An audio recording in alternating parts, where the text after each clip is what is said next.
4:30-5টার সময় বিকেলে আমি এলাকা পরিদর্শন করে প্রয়োজনীয় সমীক্ষা এবং নির্দেশ দিয়ে নবান্নতে চলে আসি। তারপরে আমি হসপিটালও ভিজিট করেছি। যারা উন্ডেড ছিলেন, কথা বলার মতো অবস্থায়, তাদের কাছ থেকে ডিটেলস নিয়েছি। রাত্রি 2টো পর্যন্ত আমাদের মন্ত্রী অগ্নিমিত্রা পাল, ডাক্তার শারদ মুখার্জি এবং কৌশিক চৌধুরী ওখানে ছিলেন, মধ্যরাত্রি বা ভোর রাত্রি পর্যন্ত। মুখ্য সচিব মনোজ আগরওয়াল, স্বরাষ্ট্র সচিব সংঘমিত্রা ঘোষ এবং কলকাতা পুলিশের নগরপাল, কেএমসি কমিশনার, ফায়ারের প্রিন্সিপাল সেক্রেটারি যিনি ইউডিএম এরও অলসো, সিভিল ডিফেন্সের আধিক প্রিন্সিপাল সেক্রেটারি রাজেশ সিনহা এবং এডিজি র্যাঙ্কের পদমর্যাদার আধিকারিক সাউথ 24-এর ডিএম, তারা ভোর 3টে পর্যন্ত স্পটে ছিলেন।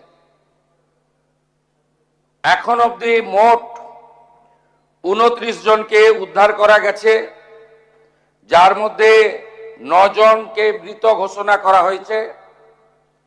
5 জনের পোস্টমর্টম করে দেহ পরিবারেরকে হস্তান্তর করা হয়েছে, বাকি 4টি আন্ডার প্রসেস।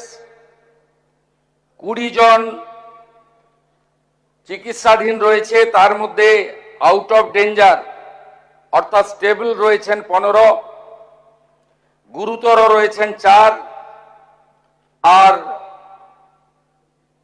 একটু আশঙ্কাজনক আছেন আরো 1। এই জায়গায় আমাদের উদ্ধার কার্য যারা করছেন, এনডিআরএফ এবং আর্মির লোকেরা, আরো কয়েকজনের সংখ্যা অল্প হলেও থাকার কথা একটু আগে আমাদের জানিয়েছেন। আমরা চিকিৎসার দায়িত্ব নিচ্ছি এবং আমরা ঘোষণা করছি রাজ্য সরকারের পক্ষ থেকে, মৃতদের পরিবারকে আবারও বলি, অর্থ দিয়ে মৃত্যুর ক্ষতিপূরণ হয় না।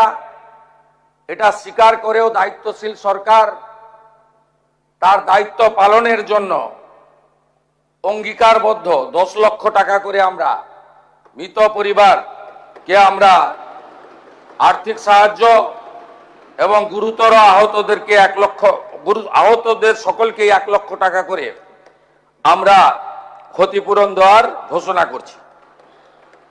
এই যে